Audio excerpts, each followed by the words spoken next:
Friend. Saranya தங்கச்சிடி. Pooja two. அது உன் Jio number. Geetha. நீ மேப் போடுவியா என் போனை உட்காந்து ரிசர்ச் பண்ணிட்டு இருப்பியா? யார் கால் பண்ணது? கிரண். ஏன் அட்டெண்ட் பண்ணி பேச வேண்டியது தானே? அத நாம இருக்கோம்ல, அப்புறம் பேசுறேன். ஓ, நான் அப்ப இருக்கப்ப பேச மாட்டேன். சந்தேகப்படுறேன் நந்தா. இவ்வளவு நேரம் நீ கேட்டதெல்லாம் என்ன? நந்தா, அது possessive, that's love. ஓ, நீ கேட்டா பொசிவ்னஸ் லவ், நான் கேட்டா சந்தேகம் டாக்ஸிகா. நந்தா ஒரு மாதிரி டிபிக்கல் பாய் மாதிரி பிஹேவ் பண்றேன். எனக்கு பிடிக்கவே இல்ல நந்தா. நீ போட குறி.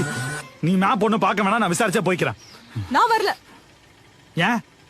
எனக்கு மூட் இல்ல. சரி ஓகே, உனக்கு தானே மூட் இல்ல, நான் தானே பிரியாணி சாப்பிடுறேன், நான் பாத்துக்கிறேன். எனக்கு தலை வலிக்குது. அப்படியா? சரி ஓகே, நான் வீட்டுக்கு போறேன். ஓகே வா, வீட்ல டிராப் பண்ணிடுறேன்.